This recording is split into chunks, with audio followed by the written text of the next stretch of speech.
আরেকটা বাংলাদেশ হতে চলেছে ভারত। মোদী সরকারকে ফেলে দেওয়ার ষড়যন্ত্র আমেরিকার, এমনটাই দাবি করল রাশিয়া। প্রধানমন্ত্রী নরেন্দ্র মোদী বিশ্বমঞ্চে অন্যতম জনপ্রিয় নেতা হিসেবে সুপরিচিত। মনে করা হয় বিশ্বের বেশিরভাগ দেশই মোদীর কারিশমায় মুগ্ধ। তারই জোরে ভারত কোনো বিদেশি শক্তির সামনে মাথা নত করে না।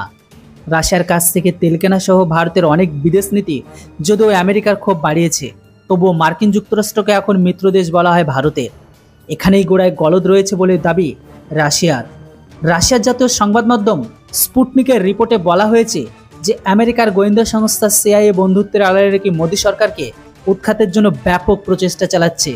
স্পুটনিক তাদের স্টেটমেন্টে দাবি করেছে যে সিআইএ অন্ধ্রপ্রদেশের ব্যাপটিস্ট চার্চ বিরোধী নেতাদের সাথে যোগাযোগ করেছে, এমনকি অন্ধ্রপ্রদেশের মুখ্যমন্ত্রী চন্দ্রবাবু নাইডুর সহায়তায় মোদী সরকারকে পতনের জন্য একটি বড় ষড়যন্ত্রের পরিকল্পনা করেছে।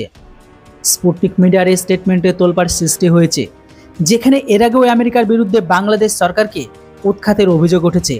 এখন স্পুটনিক তার স্টেটমেন্টে বিজেপি সরকারের পতনের জন্য আমেরিকান ষড়যন্ত্রের দাবি করছে। স্টেটমেন্টের সমর্থনে কয়েকটি ঘটনার উল্লেখ করা হয়েছে, যেমন ভারতের বিরোধী নেতাদের সঙ্গে মার্কিন রাষ্ট্রদূত কয়েকজন কর্মকর্তার বারবার বৈঠকে উদ্বেগ প্রকাশ করেছে রুশ মিডিয়া। রুশ মিডিয়ার মতে শিগগিরই মোদী সরকারের বিরুদ্ধে আনাস্থা প্রস্তাব আনা হতে পারে, এই জন্য ব্যাপক চেষ্টা চলছে সেই জায়গায়।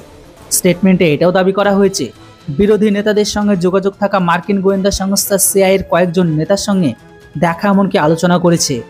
মার্কিন কনসাল জেনারেল জেনিফার লারসেন সাম্প্রতিক হায়দ্রাবাদ এআইএমআইএম নেতা আসাদুদ্দিন ওয়াইসির সঙ্গে দেখা করেছেন। এর আগে তিনি মুখ্যমন্ত্রী চন্দ্রবাবু নাইডুর সঙ্গে দেখা করেছিল। শুধু তাই নয়, তিনি তেলেঙ্গানার মুখ্যমন্ত্রী কে চন্দ্রশেখর রাওয়ের সঙ্গে দেখা করেন।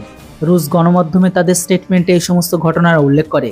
স্টেটমেন্টে এটাও বলা হয়েছে যে লারসন হায়দ্রাবাদে আমেরিকান মিশন সংস্থার নেতৃত্ব দিচ্ছে, এমনকি ওই সংস্থার মাধ্যমে আমেরিকান গোয়েন্দা সংস্থা সিআইএ ব্যাপটিস্ট চার্চের সাহায্য নেওয়ার চেষ্টা চলছে।